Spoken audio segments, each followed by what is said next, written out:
Hi everyone, it's QuickyBaby and welcome back to World of Tanks. And today, Wargaming announced some massive changes, or at least possible massive changes for the 1.22 update. And that is for the Super Test Preview, and that they are buffing and nerfing some of your favorite tanks inside the game. Today's video, I'm going to be talking all about them, and also that finally, it looks like Wargaming are going to be doing something about the Chieftain and the 279E early. So, firstly, Wargaming talk about how important balance is inside the game. And I want to start in this video by just talking a little bit about balance inside video games. It's a complete fundamental that has really been just forgotten about in World of Tanks for so many years. And Wargaming's big problem for many years is that they've just refused to either nerf premium tanks or to nerf reward vehicles. And there's a difference there. Reward vehicles are tanks that are given to you for playing the game or being able to accomplish things inside it. Premium tanks are vehicles that you have spent your money on. And so Wargaming for years have just not nerfed reward vehicles at all, left them as they go into the game. Today, they're even suggesting that they might be nerfing reward vehicles like the 279E and the Chieftain. Next step might be also nerfing maybe some of the overpowered premium vehicles in the game, because I don't know about you, but tanks like, for example, the BZ176 at tier 8, I mean, look, this is a huge mistake. For its win ratio of the BZ176 to be nearly 55% average, that's absolutely insane. That vehicle hopefully will be a just next. But let's not count our chickens before they've hatched, because all of these changes are subject to how they work on the super test, and also you delivering your feedback to Wargaming. So make sure that you do give your feedback to Wargaming, either on the forums or through their Discord server, through their effective feedback loops, so that you can be able to have a say whether you like these changes or not. So firstly, let's talk about vehicles that are considered for rebalancing, premium vehicles. Firstly, the Patriot. This vehicle, aka the T26E5, which is its unskinned version, is going to be receiving a nice top speed buff of 4.8 kilometers, a reverse speed of 2. Also, its gun handling when it's moving is going to be significantly improved from, it looks like, about 0.22 down to 0.15. That will mean that you probably don't need vert stabs on this tank, and that's important because it's a vehicle that I really want to be using lots of different kinds of equipment on. Also, hull traverse speed buff is going to make it more nimble. Accuracy down to 0.36, and when you've got like a rapid fire gun, you really need to make those shots count. All in all, I think this vehicle will start to get closer towards the Carnarvon Action 10, although really one of the big things that holds this thing back has to be the alpha damage of 240. But I don't really think that needs to be adjusted, because why do we need all tanks to be the same? If you adjust that, it's pretty much similar to all of the other American heavies inside the game. So I kind of like what Wargaming are doing, keeping the essence of the vehicle while addressing the things that maybe hold it back. Next up, the Liberté. Good hull upgrade there with the 5 degrees extra. The dispersion values as well mean that you will be able to be more nimble and react. The 20 meters view range means that even without a premium consumable, as long as you get that field mod that increases the view range, you're going to be able to spot your opponents at decent distances. The aim time as well. This is a low alpha damage tank, 300, so anything that you can try and shave off your aiming to be able to actually deliver shells can be very useful. The accuracy buff, the dispersion on the turret traverse as well, going from, I guess it's 0.16 down to 0.12. This will mean that maybe you don't need vert stabs on this tank anymore. You can invest into either a turbo to speed the vehicle up or something else. You definitely won't need coated optics on this tank if they do this as well. So T25 Pilot. Wargaming are not doing so much with this tank, which kind of surprises me, because I feel like this is one of the weaker tier 8 premium tanks in the game. But they're giving it a big old pen buff, so you're not going to have to spam gold so much. And if you do spam gold, you're going to be better spamming gold with it. And the shell velocity increase will mean that it does feel like it's a high DPM output tank. I would personally go further here. I think it probably needs a little bit of a rate of fire increase as well, because at least for me, the T25 Pilot feels as it's going to be worse than almost like a tech tree tank, or worse than a lot of the other mediums in the game, and I wouldn't bother with it still. Centurion 5-1, this is a great performer inside the game already, so any kind of buff they give it will definitely help. Again, improving the dispersion value, so it's going to be more reactive with its 20 pounder gun. The Stridsvagn S1, will be receiving a little bit more of a buff, interestingly, than the Centurion 5.1 to be able to bring it into the same specs. However, I will say that the reason why the Centurion 5.1 is special is because it literally has, like, I don't know, 20 or 30 millimeters of extra armor welded on the front of the vehicle that the Stridsvagn 81 doesn't have. So I still wouldn't recommend picking up the Stridsvagn 81, and I'd recommend getting the 5.1. FV4202, the original Tier 10 British medium tank that was turned into a Tier 8 premium, now is going to be getting 10 meters extra view range, so no need for coated optics on this vehicle, even if you're a free-to-play player, but a big gun reload buff. So we are going to be going from the previous 8-second reload, which will mean that this vehicle had 1,725 damage per minute, and with half a second shaved off, the new damage per minute of the vehicle is going to be 1,840. It's still not spectacular, but it's not awful news for the FV4202. I don't think this tank is going to catapult itself to being incredible, but I like that. I like Wargaming taking baby steps, making these vehicles not just a new flavor of the month overpowered, but giving them like a little bit of love in their area. However, this is where I think the Wargaming have really missed the plot, in my humble opinion. This is a terrible idea to buff the turtle. 5 kilometers an hour forwards, so you're literally just 25% faster forwards than you would be now. 2 kilometers an hour faster backwards as well. You've also got amazing dispersion buff, so you're literally going from 0.25 when moving down to 0.18. Much better pen as well, up to 240 and 270 with the gold, which is one of the weaknesses of the turtle. And to throw it all in, they've given it incredible shell velocity as well. And if we go over onto the Awesome Tomato GG website and we take a look to see what the win ratio is of all of the Tier 8 premium, or obviously the premiums are on top. Tech Tree at the bottom, premiums on top with regards to win ratio. The Turtle is a good performer. It's better than the Scorpion, better than the SU-130, better than the KV-4 KTTS, for example. There's not that many tank destroyers that are better than it. And vehicles like the TS5, for example, are overperforming and they should be nerfed. So for Wargaming to be buffing the Turtle, which already has an above 50% win rate, I think this is a stupid idea. Wargaming, please do not implement this change. The last thing that we need is to have more low, should we say, skill cap tank destroyers just smushing into you and just holding down their mouse button and farming. So I think this is the first buff that Wargaming is suggesting that needs to be significantly toned down. I think even a 5 kilometer an hour top speed buff would have been enough without anything.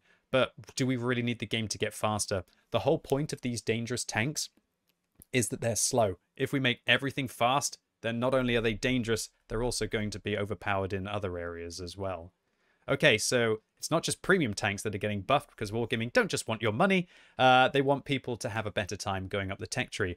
Brits are getting some love, and some of the Americans are getting some love, and even the 110. So let's take a look. So firstly, the AMX AC-46. This is a Tier 7 French tank destroyer, and Wargaming are buffing the frontal hull armor significantly. That will mean that this thing can actually ricochet when it uses its awesome 10 degrees of gun depression. And they're making micro adjustments to the 100mm gun with 0.4 seconds shaved off its aim time. So this is definitely the better gun to use on this tank now and not the 90mm. Of course, if all of these changes go in. The dispersion values improving, so it's just going to be a little bit more responsive. I like this buff. It's making it feel like it's actually a heavily armored TD and that it doesn't have to just sit at the back and it can get forwards and be a little bit more aggressive. Now let's talk about the British heavies. Churchill.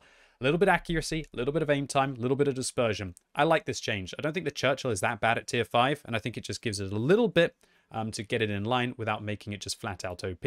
However, this kind of scares me a little bit.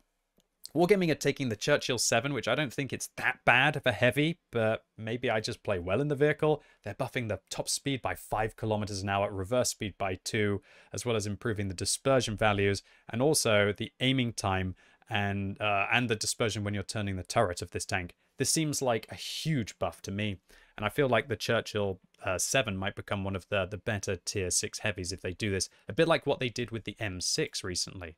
And if we go and investigate and we actually take a look at what the win ratios are of all of the Tier 6 heavies inside the game, you'll notice that the M6 is now got 53% win ratio. Wargaming, you overbuffed the M6 when you gave it that turret armor.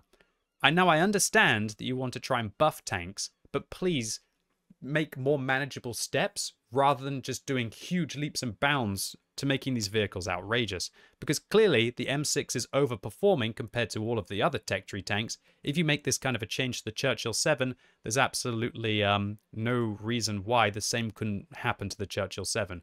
We don't want vehicles to suddenly become one of the flavor of the month. Even if it's a tech tree tank, it's almost just as toxic for a vehicle to become OP, so to say, in that way. And while I'm happy for there to be competition with things like the KV2, I just feel like this is going to be too much of a buff to the British Heavy. Wargaming are doing pretty much exactly the same thing to the Black Prince as well. They're improving the aiming time, but they're also improving the reload. This, for me, is really scary, what they're thinking about doing to the Black Prince. They will be changing it from having a 12-minute rate of fire to a 13 rounds a minute rate of fire. That'll be 2,000 damage per minute, whereas previously the vehicle would have been packing 1,800. So that's a nice big buff of nearly like 15% rate of fire to this tank. Now, I have no problem with them making it a little bit of like a scary damage dealer because it has that low alpha damage, but holy moly, to have 5 kilometers an hour top speed, this thing could become actually pretty terrifying at tier 7. I like the idea of improving the gun, but it's so dangerous to make this tank fast at the same time. It'll be very interesting to see how it all plays out. Okay, 110, a vehicle that hasn't been doing very well at tier 8. They're going to be improving the reload time massively of the 100mm gun. It's going to be going from 10 seconds, which means it will have had a damage per minute of 1,920, to now having a damage per minute of, as he types correctly, 2,258.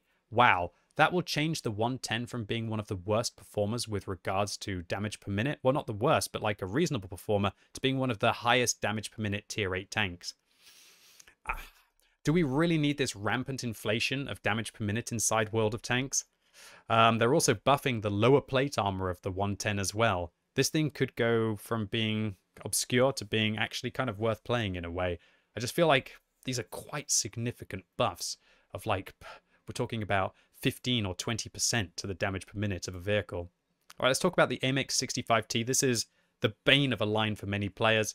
They're going to buff the upper hull, buff the traverse speed, buff the view range as well, so you won't need to take coated optics. I don't really like the fact that Wargaming are buffing view range on these heavy tanks. Heavy tanks should take coated optics if they want to spot on maps. There's a reason why you've got 2 equipment loadouts. These days, heavy tanks don't even have to consider a coated optics build. They mostly take 1 durability build and 1 turbo build. Wargaming, there's a saturation problem with view range inside World of Tanks, and just buffing up all of these heavies so they can outspot you even after they leave the town environment is a dubious thing for you to do, in my humble opinion. Also, Wargaming are going to be buffing the reload time of the 120 as well as the standard pen. This means that the AMX65T is going to go from probably you're better to use the 100 to now that you're definitely better to use the 120 on the AMX65T. Now let's take a look at the VK, and mother of mega buffs. This tank is getting so many buffs that, did you see that? Wargaming's website actually has to scroll down to be able to fit them all in. Dispersion values, reload time, holy moly, we are going to scary levels of damage per minute on this vehicle. Previously, this tank had, what was it, an 11.1 reload? Okay, so it would have been divided by that, times by 320, it would have been 1,700 damage per minute. Now Wargaming are wanting to give this thing 2,100 damage per minute. That's pretty scary, but also they're buffing the accuracy, they're buffing the aim time, they're buffing the turret armor to the point where it looks like a tier 9 heavy tank. Wargaming, I think this is too much. I think this vehicle will go from being kind of like a freaky medium heavy tank to now being something that's outrageously scary inside the game. Why are you doing everything all at the same time? Would it not be a better idea to just buff a few aspects of the vehicle so that we don't get some more kind of like M6 issues? And the last thing we want is to have more M6 issues at a higher tier as well. I think this is a little bit too much, but I do also think that the VK needs a little bit of love. All right, T69, an American autoloader that's needed some buffs for a long time. So they're buffing the gun handling by a little bit. I like that, not too much, not too little. They're also buffing the aiming time by 0.4 seconds. That will mean that you can actually fully aim your shots while also unloading at the vehicle's intra-clip of 2 seconds. They're also buffing the penetration. Now, this is interesting because when the T69 first went into the game back in the day, it actually had 300 millimeters of pen. And they had to nerf it to 250 because it was considered to be far too broken. That shouldn't be doing that noise.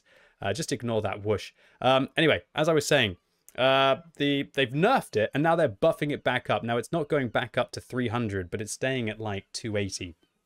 So the standard pen as well on this vehicle is going to be buffed, and the magazine reload time is going to be improved.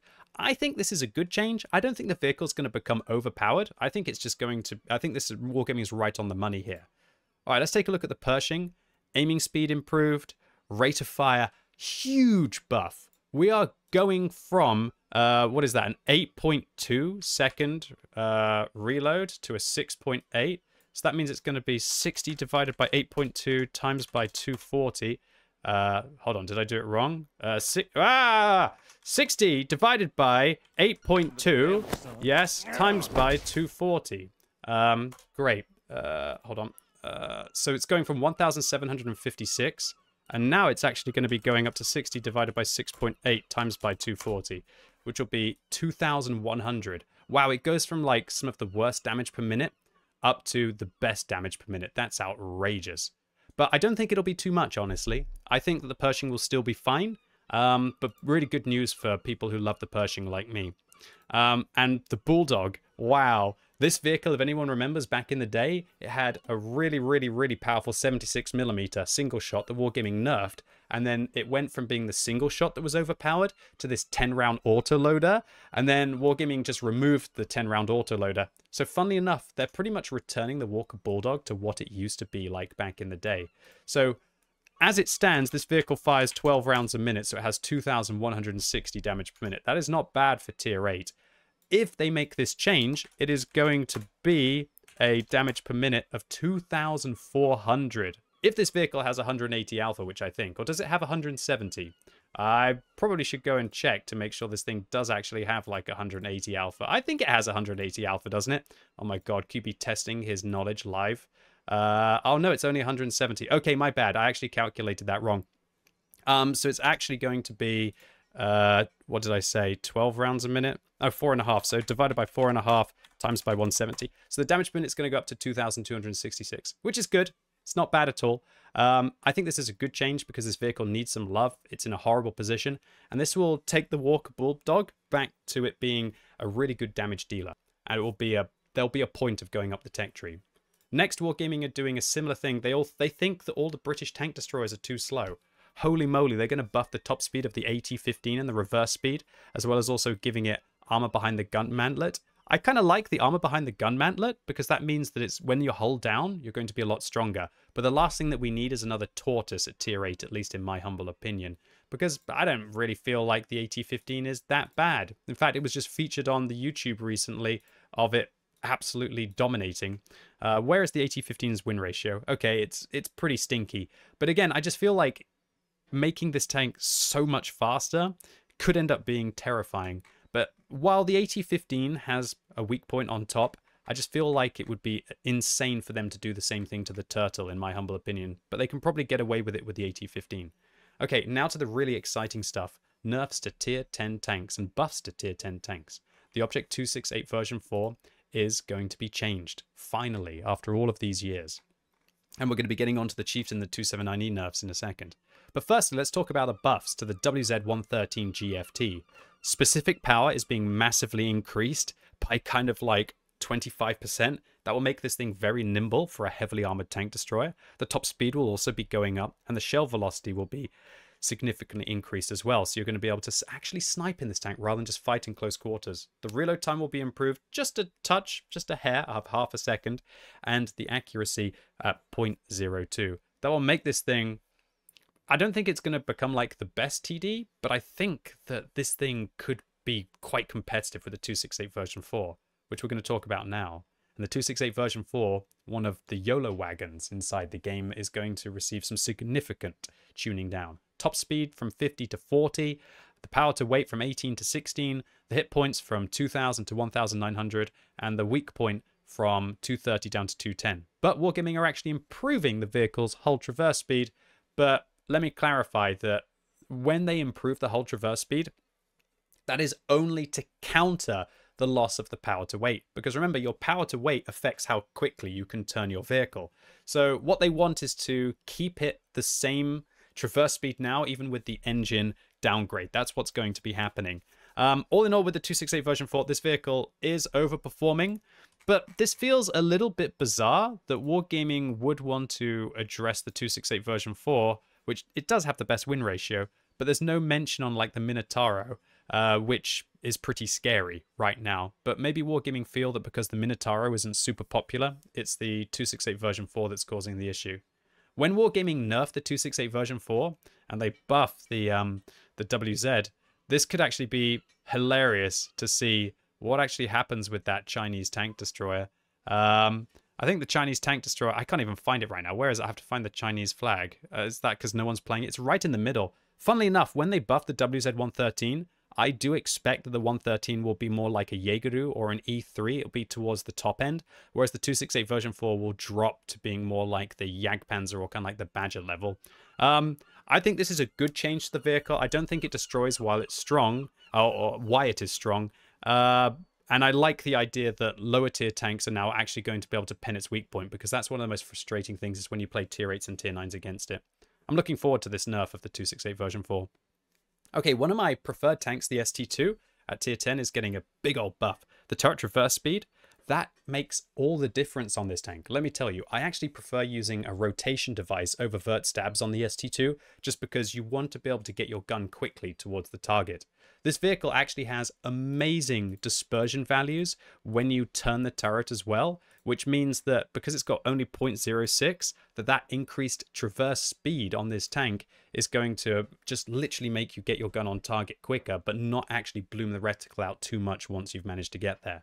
The fact that the turret front is going to go up to 350, yeah, okay, that's all right, as long as the weak point on top of this tank can still be penned, because the last thing that we want is just to have more overpowered hull down tanks. And frankly, when the ST2 is hull down, only gold rounds can be able to go through the weak point. But I think it's okay, because most people are going to be spamming heat rounds, but that's what 310 heat looks like against the top of it. ST2 might be getting very scary when you also include the gun reload time buff and also the reduction in the delay between the intra-clip. Not the intra-clip, sorry. Yeah, it's kind of an intra-clip. The 4 seconds of the delay on the gun. Now, for all of you VZ55 players out there, it's not going to be good news, because Wargaming are going to be testing whether they should increase the intra-clip reload from 2 seconds to 2.5, as well as in making the gun reload worse, as well as also nerfing the aim time. Now, the aim time will stop the vehicle from being able to aim fully between its shots. I like that change because I don't really want to get sniped for 980 damage in 2 seconds by a VZ at decent distances. The reload time, I'm not sure this vehicle really needs a reload time nerf. I don't really have a problem with the vehicle's damage per minute, so to say. But what I do like is I like this intra-clip nerf. 2.5 seconds gives you that precious ½ a second extra to be able to pull back round a corner. And if you do get caught out, or maybe just turn your tank towards the VZ55, this vehicle will go from unloading as fast as a T57 heavy to being more like a bat chat within that regard. Although the bat chat is more like 2.73 seconds intra-clip. So I personally like this change. I think the vehicle's nutty with the amount of damage that it can dump out. I don't think this is an excessive change either. The vehicle will still have its strong other aspects, which are its speed and its armor. Personally, for me, if I was to make these changes, I would not nerf the reload time, because it'll be really annoying to have to like die and not be able to survive to be able to get that extra mag in. But I would look to nerfing this vehicle's engine power or speed a little bit, in my humble opinion. Okay, so now, ladies and gents, boys and girls, we are getting on to the exciting part of the video, and that is that the Chieftain and the 279E are going to be tested as to why if they should be nerfed. Now, I have been a fierce advocate over the years of nerfing the Chieftain and the 279E, so much so that 3 years ago I made a video saying that Wargaming should ban the 279E from ranked because it was just absolutely ridiculous. It made playing the ranked idea an absolute joke. And then yeah, just last year I made a bit of a joke that Wargaming should actually buff the 279E because I was unhappy that I lost a game, even though I dealt like 8,700 damage in it. The 279E is just an absolute complete joke. Bonkers overpowered for so many years. And for quite a lot of people, it ends up just being a case where you wonder whether it's actually even worth playing a tech tree tank because of how overpowered these vehicles are. And so I think Wargaming adjusting the stats of these tanks shows so many things. Let's talk about them first. That's the actual nerfs before I actually talk about what it shows, though. Let's talk about the Chieftain first. Top speed from 46 down to 40. Can you believe a Chieftain has been as fast as many medium tanks inside the game? The hull traverse speed from 33 down to 28, so it'll be slower to turn. But the gun reload will change from 10.5 to 12. That's a very significant change. So previously, or shall I say, as it stands right now, the Chieftain is packing 2,500 damage per minute. If Wargaming make this change, the damage per minute is going to be 440 times by 5, which is 2,200. So it goes from having okay damage per minute to having fairly low damage per minute for tier 10. But here's the thing. Wargaming are not nerfing what makes the Chieftain special, and that is the turret armor. This thing is still going to be god tier hull down, and it's still going to be one of the faster heavy tanks. And if people take a turbo on this vehicle, then they're going to be able to get to those positions come what may anyway. So I really like these changes. Also, I should have mentioned the Wargaming and nerfing premium round spam from a Chieftain. And we all know what kind of rounds Chieftains fire at you for the most time. So your weak points might actually be safe from a Chieftain, or your hull armor might actually be safe from a Chieftain, once again, as it has been reduced from 322 down to 311. I personally really like these changes. It's horrible to see a Chieftain on the enemy team or on your team, and then if they're on your team, you feel like, well, I have to kind of keep up with them, or they're just going to go and sit in a position and farm everyone and I don't get to do anything. Or if there's one on the enemy team and you don't have anyone who's good hull down, then you just have to suffer just slowly getting grinded down. And while Wargaming aren't nerfing the tank's ability to sit in front of you and farm you, at least it's going to farm you a little less. But these statistics, what they will mean is that the vehicle's just no longer outrageously overpowered and able to just snowball super hard. Next up, let's talk about the 279E. This vehicle is going to be losing 100 hit points. It's also going to have a significantly worse reload. Currently, it has the same damage per minute as the Chieftain, which is 2,500. It's going to lose a little less rate of fire than the Chieftain, but it's still not going to be great news for the 279E gaining that second reload, which is going to mean the vehicle's damage per minute is 2,300 from 2,500. They're also nerfing the top speed by 5 kilometers, which I really like, because with a field mod and a turbo, this thing just gets around and grinds you out.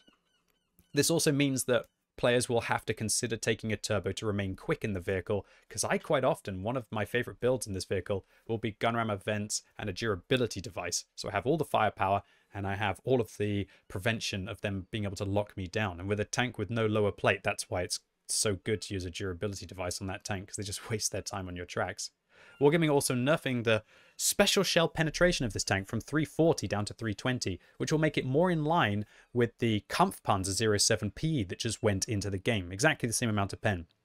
I don't think this is going to destroy the 279E, but I think it will make it so that it's just not this overpowered, go everywhere, do everything, nuke everyone kind of tank. And I like these changes because these two tanks will not become useless, but clearly it will help Wargaming bring them more in line with other vehicles.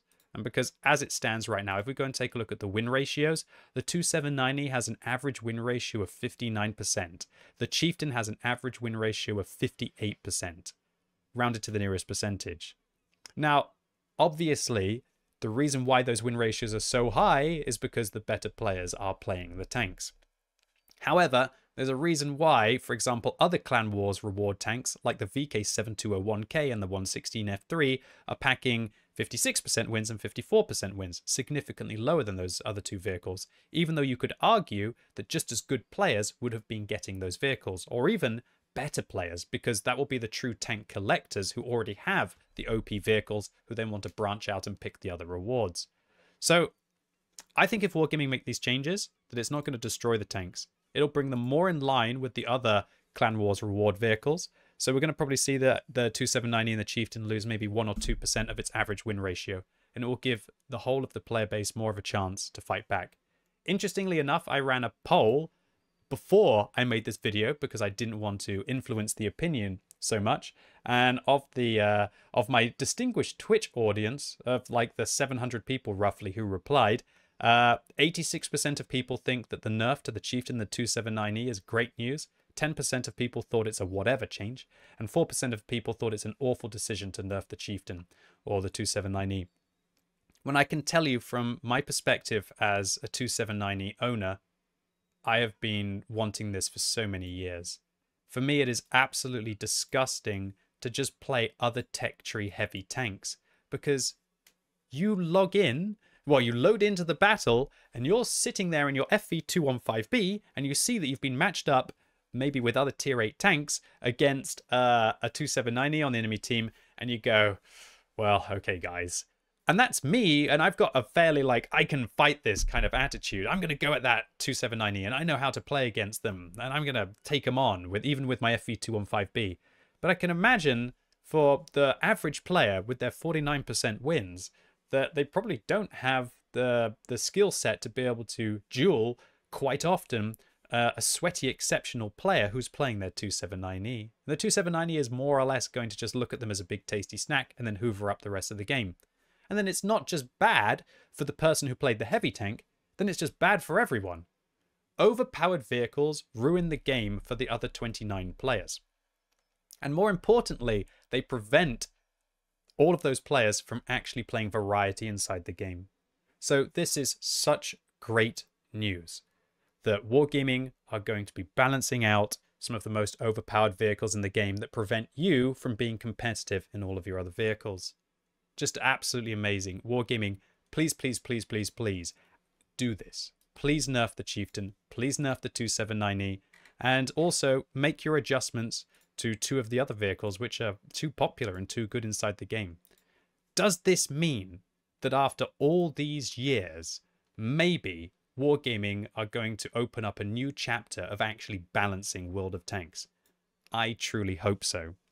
But the elephant in the room is that Wargaming, I hope with the feedback that you will get from the community. I hope with the feedback that you get from the community with these changes that you will also then use, hopefully, this positive feedback to then have the confidence to address what truly is the elephant in the room, and that is that you are incapable of balancing premium vehicles. Wargaming, it's okay to make mistakes. It's okay to release a vehicle overpowered. It's okay to release a vehicle underpowered. Mistakes can happen. But what is unforgivable is then not being able to nerf them afterwards.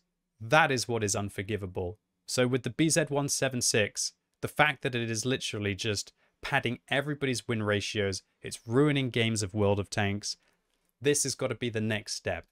To have that confidence that, irrelevant of the legality, that for the good of the game, mistakes must be fixed. Anyway, ladies and gents, boys and girls, that was it for today. Thoroughly exciting news. I really hope you enjoyed this video and this breakdown of possible changes that will be coming up to the game in the 22 update. I'm sure that everyone's going to have their opinion in the comments down below, and I would love for you to have your opinion in the comments down below, considering how much of a big deal this is for World of Tanks. So let me know whether you think these changes are great, whether you think they're awful. Let me know if there are specific tanks that you think have been over-buffed or over-nerfed, and also have your say in what you think about the 2790 and Chieftain being nerfed, especially if you're someone like me who has the 2790, or somebody unlike me who has the Chieftain. Do you think it'll be for the good of the game? And if there are any Clan Wars players out there, what do you think this is going to do to the Clan Wars meta? Do you think it'll shift it up a little bit? Anyway, hope you enjoyed the video. If you did, give it a thumbs up. If you hated it, give it a thumbs down. And as always, thank you so much for watching. You've been epic, and hopefully I'll see you soon.